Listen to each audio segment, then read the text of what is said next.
Hero academia ब्रह्मांड में एक चमकदार बच्चे के जन्म के बाद नायक आम लोगों के बीच दिखाई देने लगे। अधिक समय तक लगभग 80% आबादी में एक असामान्य क्षमता होने लगी जिसे क्वर्क कहा जाता है। बच्चों में यह 4 साल की उम्र में खुद को प्रकट करता है। लेकिन हमारे नायक एजुको मिडोरिया या डेकू एक साधारण लड़के के साथ पैदा हुए थे जिसमें कोई क्षमता नहीं थी। यही वजह है कि वह लगातार किंडरगार्टन और स्कूल में तंग आ चुका था। लेकिन वह नायकों से बहुत प्यार करता था और लगातार अपनी मां को सर्वशक्तिमान नायक नंबर 1 के बारे में एक वीडियो खेलने के लिए कहा। एक विचित्र के मालिक अपनी शक्तियों का उपयोग आबादी को खलनायक या प्राकृतिक आपदाओं से बचाने के लिए करते हैं। जो लोग एक पेशे के रूप में वीरता का चयन करते हैं उन्हें पेशेवर नायक कहा जाता है। नायक समाज में लोकप्रियता, प्रभावशीलता और योगदान के आधार पर नायकों की एक पूरी रैंकिंग है। लेकिन एक पेशेवर नायक बनने के लिए आपको हीरो अकादमी में जाने की जरूरत है। यूई अकादमी को सबसे प्रतिष्ठित माना जाता है और मुख्य चरित्र मिडोरिया और उनके सहपाठी बाकुगो ने इसमें शामिल होने का सपना देखा है। लेकिन कुगो या कप्तान एक बहुत शक्तिशाली विचित्र है।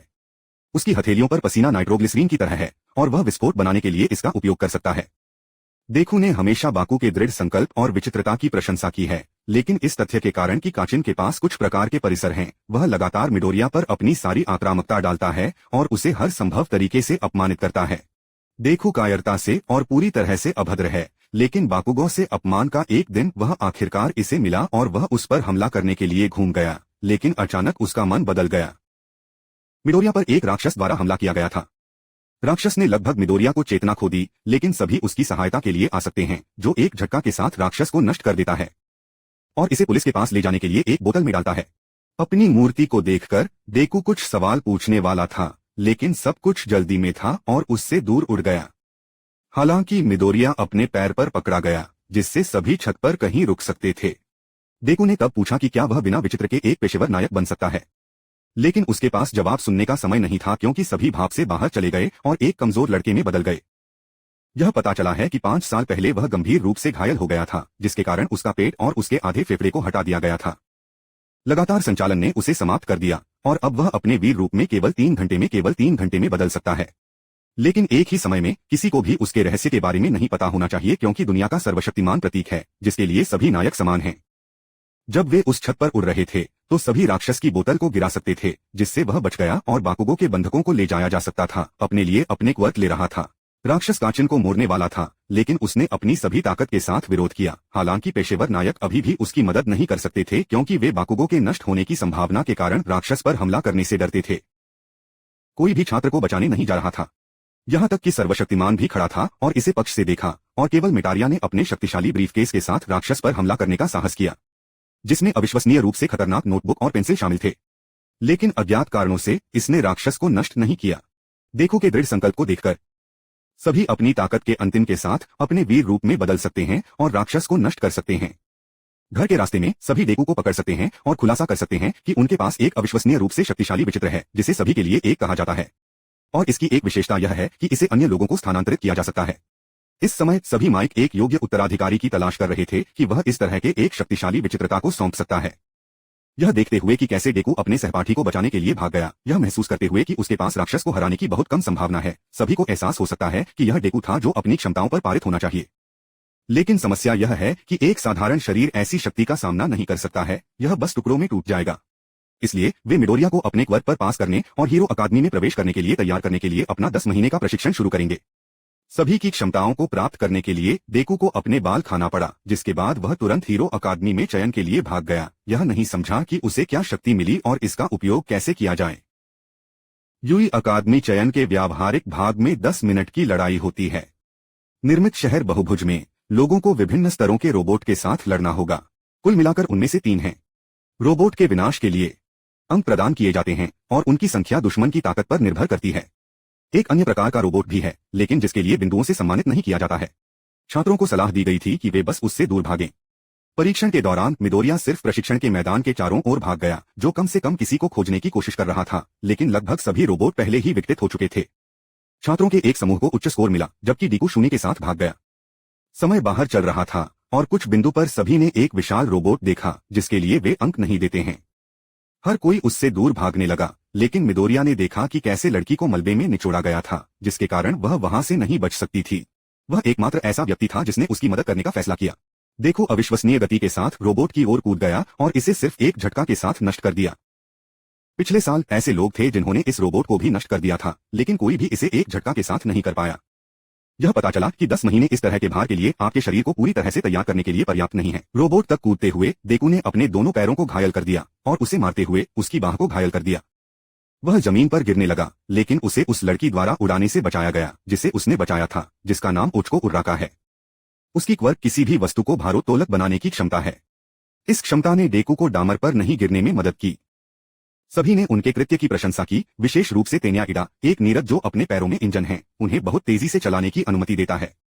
परीक्षण खत्म हो गया है। डेकू ने 0 अंक बनाए, जिसका मतलब था कि वह असफल रहा। आगे लिखित परीक्षा, जिसे उन्होंने उत्कृष्ट अंकों के साथ पारित किया, लेकिन इस तथ्य के कारण कि उन्होंने व्यावहारिक भाग के लिए 0 अंक बनाए, संभावना है कि उन्हें स्वीकार किया जाएगा यह बहुत छोटा था। लेकिन यह पता चला कि छात्रों को जज करने वाले न्यायाधीशों ने परीक्षण के दौरान एक व्यक्ति को बचाने के लिए अतिरिक्त अंक दिए, धन्यवाद, जिसके कारण डेको ने हीरो संकाय में प्रवेश करने के लिए पर्याप्त अंक बनाए। मिडोरिया ने बाकुगो, इदई और उर्राका के साथ कक्षा में प्रवेश किया। वे यहां पहुंचे क्योंकि उन्होंने क्वालिफाइंग टेस्ट को सफलतापूर्वक पारित किया। लेकिन यह पता चला है कि यह अकादमी में प्रवेश करने का एकमात्र तरीका नहीं है। यदि आप पर्याप्त मजबूत या स्मार्ट हैं, तो आपको एक सिफारिश पर लिया जा सकता है। यह वही है जो मोमो योरोरोजू ने यहां किया था। एक निर्माण विचित्रता है जो उसे हथियारों जैसे सभी प्रकार की वस्तुओं को बनाने की अनुमति देता है। इसके अलावा सिफारिश पर शेटो टोडोरोकी यहां पहुंचे। उनकी क्षमता 2 तत्वों को नियंत्रित करने की है। दाहिना हाथ बर्फ बना सकता है और बाएं एक गर्मी उत्पन्न करता है। इस संयोजन के लिए धन्यवाद। शोडो अकादमी में सबसे मजबूत छात्रों में से एक है। उन्होंने कक्षा आईए में प्रवेश किया, जिनके होमरूम शिक्षक को शॉर्ट एजवा या स्वेट्रिगालोवा होंगे। उनकी क्वर्क उन्हें अपने लक्ष्य के शरीर के किसी भी हिस्से को देखकर किसी भी अन्य विचित्रता को मिटाने की अनुमति देती है, लेकिन इसके लिए उसे लगातार अपनी आंखें खुली रखनी चाहिए। यदि वह झपकी लेता है या लक्ष्य से दूर दिखता है, तो मिटा प्रभाव तुरंत गायब हो जाएगा। अपने छात्रों की परीक्षा के रूप में उन्होंने उनके लिए 8 परीक्षण आयोजित किए। उनमें से प्रत्येक के लिए अंक प्रदान किए जाते हैं, जो उस स्थान पर निर्भर करता है जो छात्र ने लिया था। जो सभी परीक्षणों के बिंदुओं के योग के अनुसार अंतिम स्थान पर होगा, अकादमी से निष्कासित कर दिया जाएगा। चूंकि मिडोरिया ने अभी तक अपने विचित्रता में महारत हासिल नहीं की है, क्योंकि वह इसका उपयोग करने से नुकसान उठाता है, इसलिए उसे आसमान के आसमान में निष्कासित कर दिया जाता है। जैसा कि अपेक्षित था, पहले 5 परीक्षणों में वह आखिरी था और कम से कम कुछ अंक स्कोर करने के लिए उसे गेंद को फेंकने के लिए अपने विचित्रता को लागू करना होगा। लेकिन समस्या यह है कि आइजावा की टकटकी फेंकने के दौरान उसकी क्षमता को मिटा देती है, इस तथ्य के कारण कि यह डेकू के हाथ को चोट पहुंचाएगा।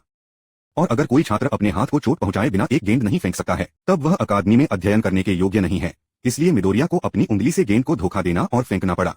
इसलिए त्रिगालोवा ने उनकी रचनात्मकता के लिए उनकी प्रशंसा की और परिणाम स्वीकार कर लिया। यह पता चला कि 5वें परीक्षण में उच्च स्कोर के बावजूद मिडोरिया अभी भी अंकों के मामले में अंतिम रूप से समाप्त हो गया। लेकिन यह पता चला है कि एजावा ने छात्रों को अपना सर्वश्रेष्ठ देने के लिए कटौती के बारे में झूठ बोला था। सभी ने अपने हेयर ड्यूक की प्रगति की देखरेख करने के लिए एक शिक्षक बनने का फैसला किया। उन्होंने ट्रायल का आयोजन भी किया, लेकिन इस बार टीम वर्क को प्रशिक्षित करने के लिए। अकादमी में प्रवेश करने से पहले सभी छात्रों को एक पोशाक खींचना था जो वे भविष्य में करना चाहते हैं, और एक कंपनी जो स्कूल के साथ सहयोग करती है उनकी रचना में शामिल होगी। ये वेशभूषा छात्रों को उनकी क्षमताओं को नियंत्रित करने और उन्हें अधिकतम तक प्रकट करने में मदद करेगी। लेकिन चूंकि डेको के पास दाखिल होने के समय अभी तक कोई विचित्रता नहीं थी, इसलिए उसने बस एक पोशाक को सभी के साथ देखा और उसकी मां ने उसके लिए इस पोशाक को सिल दिया। परीक्षण का सार यह है कि सभी छात्रों को बेतरतीब ढंग से 2 लोगों की टीमों में विभाजित किया जाता है। फिर 2 टीमों को एक दूसरे के खिलाफ लड़ने के लिए चुना जाता है। कुछ खलनायक होंगे और अन्य नायक होंगे। परिदृश्य के अनुसार खलनायक ने बम को अपनी खोह में कहीं छिपा दिया और नायकों को इसके स्थान का पता लगाने और या तो सभी खलनायक को बेअसर करने या आवंटित समय में एक परमाणु बम चोरी करने की आवश्यकता होती है। खलनायक बदले में बम की रक्षा करनी चाहिए या नायकों को परिभाषित करना चाहिए। डेकू टीम में युरुरका के पास गया और वे एडा और बाकुगो के खिलाफ लड़ेंगे। टीम डेकू को नायकों की भूमिका मिली। लड़ाई के दौरान बाकुगो ने अपना सबसे अधिक सूट बनाया, जो उसे एक कोर बनाने और फिर एक छोटे से युद्ध की तरह एक बड़े पैमाने पर विस्फोट बनाने की अनुमति देता है। लेकिन इस तथ्य के कारण कि वे एक ऐसे कमरे में लड़े जहां ऐसे शक्तिशाली विस्फोट बेकार हैं, डेकू बाकुगो के हमलों को चकमा देने में सक्षम थे। चूंकि परीक्षण के अंत से पहले बहुत कम समय बचा था, मिडोरिया ने खुद को बाकुगो के हमले के लिए उजागर करने का फैसला किया और अपने झटका के साथ एक विशाल छेद बनाए और इमारत को हिलाएं ताकि उर्राका अपने भारहीनता का उपयोग कर सके और बम को पकड़ सके, इडा को बाईपास करते हुए, जो अपने इंजन और पैरों की मदद से उसे ऐसा करने नहीं देंगे। डिक, जिनकी किशोर जीता था, लेकिन वह खुद गंभीर चोटों के साथ अस्पताल में समाप्त हो गया, जहां उसका इलाज अकादमी नर्स द्वारा किया गया था, जो चंगा करने की क्षमता रखता है। उसे अपने चुंबन के साथ किसी भी व्यक्ति के पुनर्जनन को गति देने की अनुमति देता है। परीक्षण के बाद देखो का कई लोगों द्वारा सम्मानित किया गया और यहाँ तक कि उसे एक बुढ़ापे के रूप में भी चुना, लेकिन उसने फैसला किया कि कक्षा ओता का प्रमुख होना बेहतर होगा, चूंकि वह हर चीज के लिए बहुत जिम्मेदार है, क्योंकि वह अपने बड़े भाई इंजीनियर के रूप में एक ही पेशेवर नायक बनना चाहता है। छात्रों को प्राकृतिक आपदाओं के दौरान लोगों को बचाने के लिए सबक होने जा रहा था। इसके लिए एक अलग प्रशिक्षण मैदान बनाया गया था, जिसमें छात्रों ने बस से यात्रा की थी। 3 शिक्षकों को सब कुछ नियंत्रित करना पड़ा। इरेजरहेड सर्वशक्तिमान और 13वें। यह एक पेशेवर नायक भी है। उनकी क्वर्क उन्हें अपनी किसी भी उंगलियों की नोक पर एक ब्लैक होल चूसने का प्रभाव पैदा करने की अनुमति देती है। सक्शन इतना शक्तिशाली है कि प्रकाश भी इसे बच नहीं सकता है। जब हर कोई प्रशिक्षण के मैदान में पहुंचा तो यह पता चला कि सभी इस पाठ को इस तथ्य के कारण याद कर सकते हैं कि अकादमी के रास्ते में वह अपने संपूर्ण रूप में वीर थे, और चूंकि उसके पास इसके लिए सीमित समय था, इसलिए वह बस भाव से बाहर भाग गया। इसलिए उसे अकादमी में अपनी ताकत को बहाल करने के लिए मजबूर किया गया। इसके अलावा जब वह अपने एक सेसभी क्वर्क को डेकू से गुजरा तो उसकी ताकत कम हो गई और वह अपने नायक के रूप में खर्च करने में जितना समय बिता सकता था। लेकिन सर्वशक्तिमान के बिना भी सबक होना चाहिए, और इसके लिए छात्रों को निर्देश दिया गया था। लेकिन जैसे ही वे अपना अभ्यास शुरू करने वाले थे, एक पोर्टल कहीं से भी बाहर दिखाई दिया और राक्षस इससे उभरने लगे, तोमुरा शिगर्की के नेतृत्व में, जो चाहते थे कि सभी दर्द जान सकें। उनके संगठन को लीग ऑफ विलेन कहा जाता है और लक्ष्य सर्वशक्तिमान को नष्ट करना है, यानी दुनिया का प्रतीक। लेकिन जब से वह कक्षा में नहीं आया, उन्होंने उसे फोन करने का फैसला किया। ऐसा करने के लिए आपको छात्रों को नष्ट करना शुरू करना होगा और फिर वह उनकी सहायता के लिए आएगा। इरेजर ने अकेले राक्षसों से लड़ना शुरू कर दिया था और 13वें छात्रों की निकासी को सुनिश्चित करने के लिए था। लेकिन उन्हें कुरोचरी द्वारा ऐसा करने से रोका गया, जो एक टेलीपोर्ट की तरह काम करने वाले कोहरे को बनाने में सक्षम था, जिसमें से ये सभी राक्षस बस रेंगते थे। चूंकि एक बार में सभी छात्रों के साथ काम करना काफी मुश्किल काम है, इसलिए कोटगरी छात्रों को अलग अलग स्थानों पर ले जाता है जहां राक्षस पहले से ही उनका इंतजार कर रहे हैं, लेकिन जो छात्र संभालने में सक्षम थे। शिगर्की को इरेजरहेड की क्षमताओं के बारे में पता था। उसकी कमजोरी यह थी कि उसकी आंखें हर समय खुली रहनी चाहिए। आप उसके बालों से बता सकते हैं कि क्या वह अपने विचित्र का उपयोग कर रहा है। जब इरेजरहेड एक क्षमता को मिटा देता है तो उसके बाल उठेंगे। इस ज्ञान का उपयोग करते हुए शिगर्की ने अपनी कोहनी को घायल करते हुए इरेजरहेड को गंभीर रूप से घायल कर दिया। फिर नोमो ने उस पर हमला करना शुरू कर दिया। नोमो एक आनुवंशिक रूप से इंजीनियर राक्षस है जिसे उसके मालिकों द्वारा नियंत्रित किया जा सकता है। चूंकि उनका लक्ष्य सभी को नष्ट करना है, इसलिए उन्होंने एक योजना विकसित की, क्योंकि यह कुछ भी नहीं था कि उन्होंने छात्रों के अध्ययन के दौरान उस पर हमला करने का फैसला किया। उनका ट्रम्प कार्ड नोमो है, जिनके पास कई क्वर्क्स हैं, जिनमें से एक अवशोषण है। उसके लिए धन्यवाद, वह देखो और सभी के बार को अवशोषित कर सकता है। इसके अलावा किसी ने उन्हें बताया कि सभी पहले की तुलना में बहुत कमजोर हो सकते हैं, लेकिन हम अभी भी नहीं जानते कि यह कौन है। कुरोगिरी से लड़ने वाले 13वें भी गंभीर रूप से घायल हो गए थे, इसलिए नायकों को पुनः प्राप्त करने के लिए अकादमी में एडा भेजने का फैसला किया गया था। टीम वर्क की मदद से वे कुरोजिरी को पास करने में कामयाब रहे और मदद के लिए हेडमैन भेजे। इस खबर ने शिगर्की को इस तथ्य के कारण बहुत चिंतित किया कि उन्होंने पेशेवर नायकों के साथ लड़ने की योजना नहीं बनाई, इसलिए उन्होंने भागने का फैसला किया। लेकिन इससे पहले वे छात्रों के एक जोड़े को नष्ट करना चाहते थे। शिगर्की ने छात्रों में से एक पर हमला किया और उसे लगभग नष्ट कर दिया, लेकिन उसकी आखिरी सांस के साथ उसे इरेजर हेड से बचाया गया। हालांकि वे उस पर और भी अधिक बल के साथ हमला करने लगे। पल को जब्त करते हुए डेकू ने शिगर्की पर हमला करने का फैसला किया। उद्धरण चिन्ह। उन्होंने महसूस किया कि मिडोरिया सभी का अनुयायी था, इसलिए उसे नष्ट करने का निर्णय लिया गया। लेकिन आखिरी क्षण में एक नाराज सर्वशक्तिमान प्रशिक्षण मैदान में फट गया, जिसने आइडा के लिए हमले के बारे में सीखा। उन्होंने सभी राक्षसों को एक अविश्वसनीय गति से नष्ट करना शुरू कर दिया, जिसके बाद उन्होंने आइजावा और डेकू की कंपनी को रास्ते में बचा लिया, शिगर्कू के चेहरे से एक हाथ फेंकते हुए जो उसके पिता के रूप में निकला। उन्होंने बच्चों को घायल अजाबा को दूर ले जाने के लिए कहा, जबकि उन्होंने खुद नोमो पर हमला करना शुरू कर दिया। लेकिन उनकी धमाकों ने कोई नुकसान नहीं पहुंचाया और फिर उसने उसे डामर में फेंककर उसे डुबोने की कोशिश की। हालांकि प्रभाव के क्षण में कुरोजिरी ने एक पोर्टल बनाया और नोमो का आधा हिस्सा सर्वशक्तिशाली था। नोमो ने तब सभी पुराने घाव को निचोड़ना शुरू कर दिया। उन्होंने बाहर निकलने की कोशिश की, लेकिन नोमो की पकड़ मजबूत थी। कुरोगिरी ने सभी को पोर्टल में आधा करने का फैसला किया ताकि वह बाद में इसे बंद कर सके। सभी का आधा हिस्सा पीछे छोड़ सकता है। डेकू को एहसास हुआ कि खलनायक शांति प्रतीक की सभी कमजोरियों के बारे में जानते थे, इसलिए वह उसकी मदद करने के लिए दौड़ा। सच है, कुरोजिरी ने इस पर ध्यान दिया और डेकू के सामने एक पोर्टल बनाया, लेकिन आखिरी क्षण में उन्हें बाकुगो ने बचाया था। इस बीच शोरो ने एक घायल सभी को नोमो के शरीर के आधे हिस्से को ठंड और नष्ट करके बचने में मदद की। लेकिन यह पता चला कि नोमो का एक और विचित्र पुनर्जनन में वृद्धि हुई है, जिसके लिए उन्होंने अपने शरीर के सभी हिस्सों को जल्दी से बहाल कर दिया। उसके बाद उन्होंने बच्चों पर हमला किया, लेकिन सभी ने झटका लिया। शिगर्की ने महसूस किया कि छात्र उसकी एक और कमजोरी थे, लेकिन घायल होने और बहुत कम ऊर्जा होने के बावजूद सभी को अपनी ताकत का अंतिम हिस्सा मिला और नोमो की सीमा को खोजने के लिए एक भयंकर मुट्ठी शुरू हुई। वह प्रत्येक पंच में अपनी ताकत का 100% से अधिक डालता है और आखिरकार कई 100 हिट हो सकते हैं। वह अभी भी नोमो को हराने का प्रबंधन करता है, जिससे सभी ने प्रेरित किया। इसने शिगर्की को बहुत आश्चर्यचकित किया, क्योंकि नोमो को विशेष रूप से सभी के लिए डिजाइन किया गया था। वे छोड़ने जा रहे थे क्योंकि पेशेवर नायकों के रूप में मदद आ रही थी। इसके अलावा सभी खलनायक को डराना शुरू कर सकते हैं, लेकिन यह एक झांसा था कि केवल डेकू को पता था कि सभी को भाप देना शुरू हो सकता है, जिसका मतलब था कि वह जल्द ही एक स्विश में बदल जाएगा। लेकिन साथ ही वह अपनी ताकत के साथ चिगुर्की को डराता है ताकि वे छोड़ दें। हालांकि कुरोचिरी ने फैसला किया कि उसे अंत तक चीजों को देखने की जरूरत है, तब वे सभी पर हमला कर सकते हैं। उन्होंने डेकू को बचाने के लिए उड़ान भरी, हालांकि उन्होंने उसके माध्यम से देखा और उसे नष्ट करने जा रहे थे। लेकिन अंतिम क्षण में पेशेवर नायक दिखाई देते हैं जो जल्दी से सभी राक्षसों को नष्ट कर देते हैं और शिगर्की को बहुत घायल कर देते हैं। यही कारण है कि खलनायक को भागना पड़ा। एक दाना में बदलकर सभी कुछ सेकंड जीतने के लिए डेकू को धन्यवाद देना शुरू कर सकते हैं। यदि यह मिडोरिया के लिए नहीं होता तो वह निश्चित रूप से नष्ट हो जाता। डेकू का सहपाठी उसके पास गया कि क्या वह ठीक है, यह जांचने के लिए, लेकिन उसे सभी के गुप्त के बारे में जानने से रोकने के लिए सीमेंटोस ने एक मिट्टी की बाधा बनाई, जिसके बाद डेकू और सभी को अस्पताल ले जाया जा सकता था। यह पता चला कि शिगर्की के पास एक संरक्षक है जिसने सभी पर हमले को ऑर्केस्ट्रेट किया। यह मास्टर बहुत आश्चर्यचकित था जब उन्हें पता चला कि नोमो को पराजित किया गया था और फिर गिरफ्तार किया गया था। उन्होंने कहा कि वे एक नए अधिक शक्तिशाली हमले की तैयारी करेंगे। सभी डेकू से कह सकते हैं कि इस लड़ाई के कारण वह समय के रूप में नायक के रूप में नेतृत्व कर सकता है गंभीर रूप से कम हो गया है। उन्हें उम्मीद है कि उनके पास कम से कम 1 घंटा है। डिटेक्टिव निमासा चुकाबुची, उनमें से एक जो सभी के सच्चे रूप के बारे में जानता है, उनके कमरे में आता है और सभी, क्योंकि वे सबसे अच्छे दोस्त हैं। जासूस का कहना है कि एक भी छात्र घायल नहीं हुआ था, इसलिए ट्रिग्लोवा और 13वें बुरी तरह से घायल हैं और अस्पताल में हैं। लेकिन कुछ भी उनके स्वास्थ्य को खतरा नहीं है। वे इस निष्कर्ष पर आते हैं कि ये नए लोग सबसे मजबूत हैं, इसलिए वे महान नायक बनाएंगे। अस्पताल से छुट्टी दे दी, देखो अपने दोस्तों और घरों के साथ फिर से जुड़ता है। अकादमी पर विलेन लीग का हमला बाद में एक बड़ी घटना की शुरुआत थी।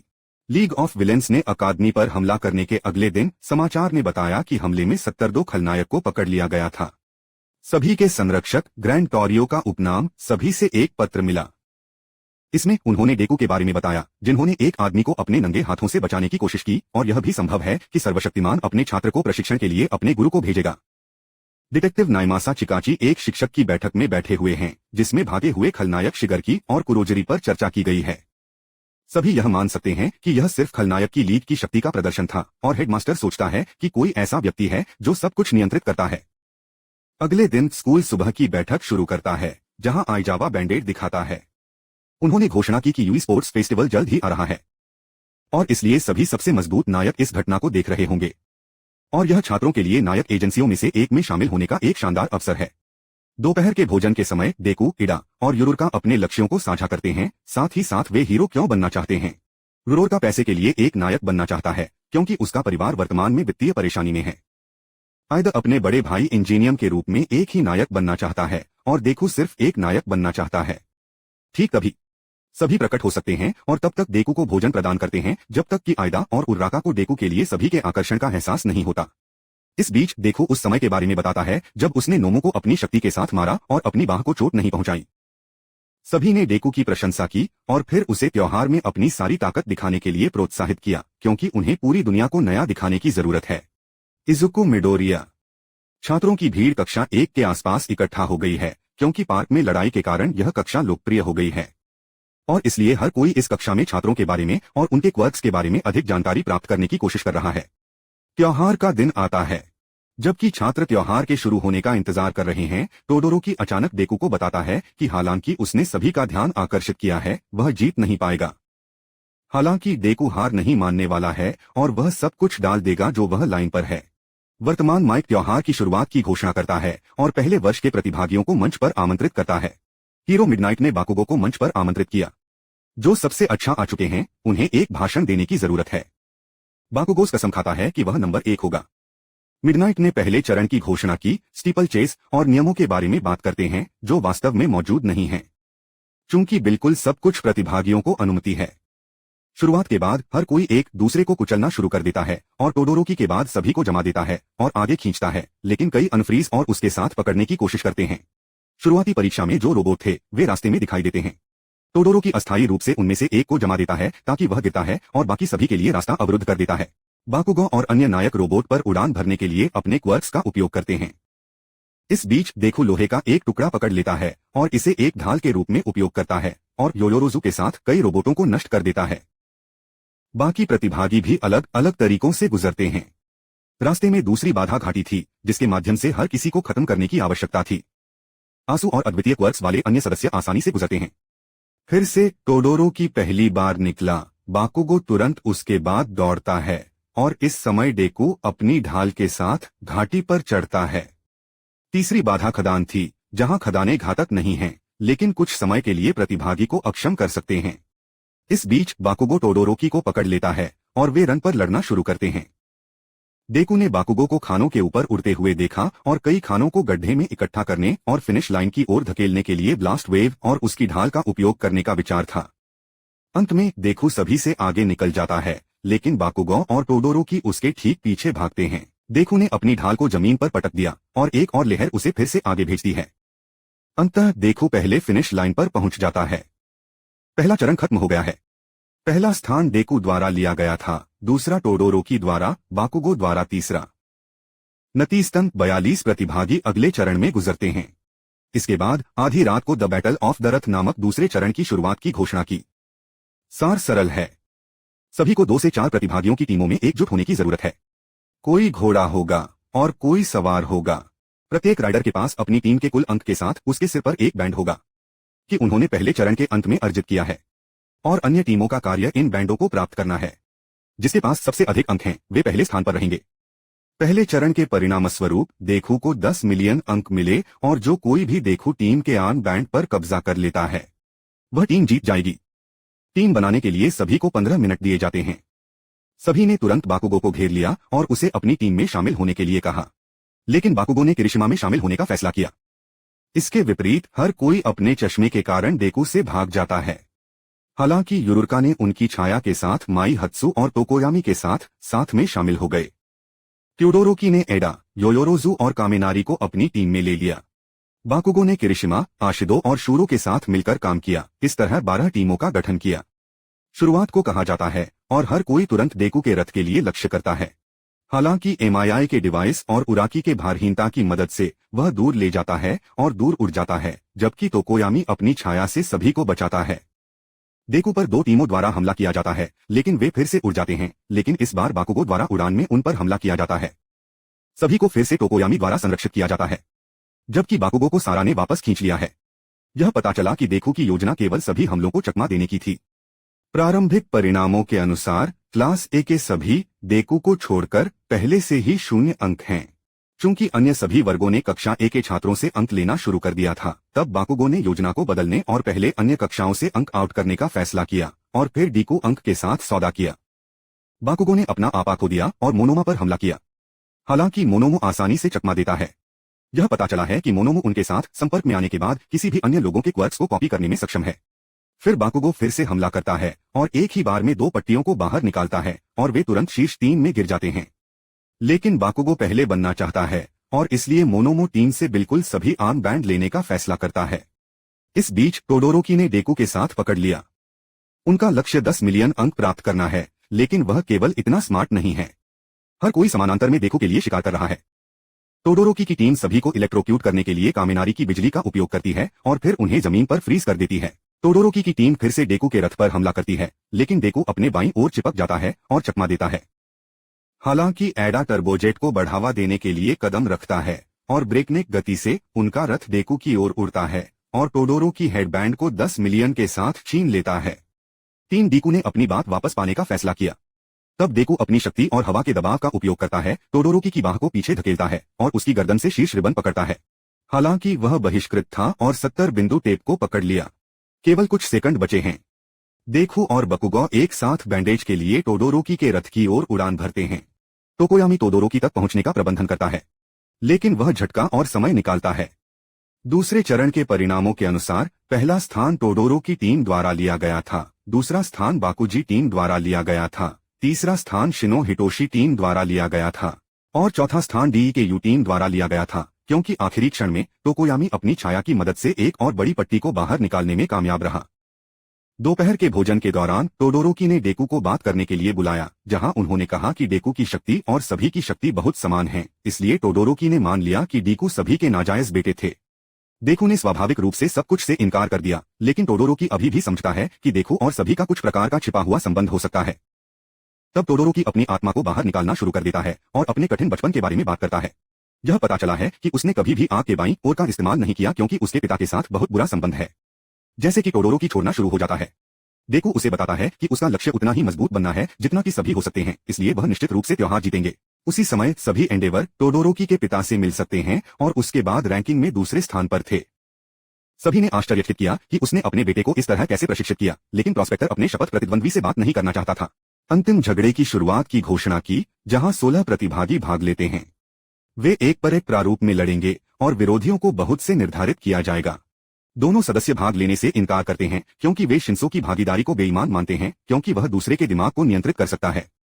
मिडनाइट उनके इनकार को स्वीकार करता है और अब समाप्त होने वाले स्थानों को टेक्सत्सु टीम के सदस्यों द्वारा लिया जाएगा। प्रतिद्वंद्वियों को परिभाषित किया जाता है, फिर सीमेंटोस एक अखाड़ा बनाता है। पहली लड़ाई डेकू बनाम शिंसो होगी। फाइनल के नियमों के अनुसार जीतने के लिए आपको प्रतिद्वंद्वी को अखाड़े से बाहर फेंकने या उसे बाहर निकालने की आवश्यकता है। रेफरी सीमेंटोस होगा। लड़ाई शुरू हो गई और शिनो तुरंत उसका अपमान करना शुरू कर देता है, जिससे डेकू गुस्सा हो जाता है और उसे जवाब देता है, लेकिन शिंसो इसका इंतजार कर रहे थे कि वे डेकू के शरीर पर नियंत्रण रखें। वह फिर डेकू को अखाड़े से बाहर करने का आदेश देता है। हर कोई हैरान है और समझ में नहीं आता है कि क्या हो रहा है। एक सचेत डेकू अपने शरीर को रोकने की कोशिश करता है, लेकिन वह ऐसा करने में विफल रहता है। तब उन्होंने ओजेरो के शब्दों को याद किया, जहां उन्होंने कहा कि उन्हें एक झटका से सम्मोहन से बाहर निकाला गया था। अचानक अंधेरे में डेकू जलती हुई आंखों से चेहरे को देखता है और वह अपनी उंगलियों को स्थानांतरित करने का प्रबंधन करता है। वह बल का उपयोग करता है और नियंत्रण से जारी किया जाता है।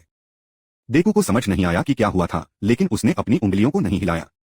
शिनो ने फिर से नियंत्रण लेने के लिए डेकू को चोट पहुंचाने की कोशिश की। हालांकि डेकू ने शिनो पर हमला किया और उसे जमीन में डाल दिया। डेकू जीतता है। दादी डेकू की उंगलियों को ठीक करती है और डेकू सभी को बताता है कि उसने चमकती आंखों से चेहरे को देखा और इससे उसे शिंसो के नियंत्रण को तोड़ने में मदद मिली। डेकू को लगता है कि वे उन लोगों की आत्मा हैं जिनके पास सभी के लिए एक की शक्ति हो सकती है। सभी ने कभी भी इसका अनुभव नहीं किया होगा, लेकिन सोचता है कि यह आत्मनियंत्रण से आया हो सकता है। इस बीच टोडोरोकी संयोग से अपने पिता से मिले। प्रॉस्पेक्टर ने फिर से जोर देकर कहा कि उसका बेटा अपने उग्र पक्ष का उपयोग करता है, लेकिन टोडोरोकी ने अपने पिता को एक बदमाश कहा और वह केवल अपनी मां की ताकत का उपयोग जीतने के लिए करेंगे। टोडोरोकी और सारा के बीच दूसरी लड़ाई शुरू होती है। सारा अपने रिबन के साथ टोडोरोकी को पकड़ लेती है। हालांकि अपने पिता के साथ बात करने के बाद क्रोध से बाहर टोडोरोकी एक शक्तिशाली तकनीक का उपयोग करता है और सूरा को जमा देता है और इसके साथ स्टेडियम का फर्श। अगली लड़ाई बी क्लासेड शिस्की और कामेनारी के बीच होगी। कामेनारी बिजली के एक बोल्ट के साथ हमला करना शुरू कर देता है, लेकिन शियोस्की ने उसे अपने साथ के साथ पकड़ लिया। इस प्रकार जीत। तब इडा और मेई के बीच चौथी लड़ाई शुरू होती है, जहां इडा लंबे समय तक मेई का पीछा करती है, जिसने अपने गैजेट्स की एक शो प्रस्तुति में एक द्वंद्व युद्ध की व्यवस्था की। वह फिर खुद अखाड़े से बाहर चली गई और अंत में एडा जीता। आओयामा और इशिडो के बीच पांचवा द्वंद्व। ओयामा ने एक लेजर हमला शुरू किया, लेकिन इशिडो ने डोर्स और उस पर एसिड फेंक दिया, फिर उसे एक पंच के साथ बाहर खटखटाया। टकोयामी और योयोरोजू के बीच छठी लड़ाई। टकोयामी आसानी से योयोरोजू को अखाड़े से बाहर धकेल देता है और जीतता है। सातवीं लड़ाई टेट्सत्सु स्टील और किरिशिमा के बीच होगी। ये दो शक्तिशाली लड़ाकू हैं जिनके साथ समान क्वर्क्स हैं। वे दोनों एक दूसरे पर हमला करते हैं और एक ही समय में गिर जाते हैं। अंततः एक ड्रॉ घोषित किया जाता है, लेकिन जब वे अपने होश में आते हैं तो विजेता निर्धारित किया जाएगा। आठवीं लड़ाई में युरुरका और बाकुगो मिलेंगे। बाकुगो ने लड़ाई शुरू होने से पहले उसे आत्मसमर्पण करने की पेशकश की, लेकिन उर्राका गंभीर है। बाकुगो उर्राका नॉन स्टॉप पर हमला करना शुरू कर देता है। वह चकमा देती है और समानांतर में अखाड़े के ऊपर टुकड़े एकत्र करती है। शार्क को जमा करने के बाद वह उन्हें बाकुगो में फेंक देती है, लेकिन बाकुगो ने एक झटका के साथ अपनी पूरी योजना को नष्ट कर दिया। उर्राका की शक्तियां अपनी सीमा तक पहुंच गईं, इसलिए बाकुगो ने जीत हासिल की। देखो गलती से दालान में प्रयास में भाग जाता है, जो अपनी उत्कृष्ट लड़ाई के लिए देखो की प्रशंसा करता है, यह कहते हुए कि वह सभी को हरा सकता है। देखो छोड़ने वाला था, लेकिन प्रॉस्पेक्टर ने कहा कि वह उस पल का इंतजार कर रहा था जब उसका बेटा सर्वशक्तिशाली को पार कर जाएगा। लेकिन अभी के लिए डेकू को अपने सबसे मजबूत बेटे के खिलाफ एक योग्य लड़ाई दिखाने की कोशिश करने की जरूरत थी। सभी प्रतिभागियों ने ताकत हासिल कर ली है, जिसका अर्थ है कि डेकू और टोडोरो की क्वार्टर फाइनल में लड़ेंगे। शुरुआत की घोषणा के बाद टोडोरो की तुरंत बर्फ के साथ हमला करता है।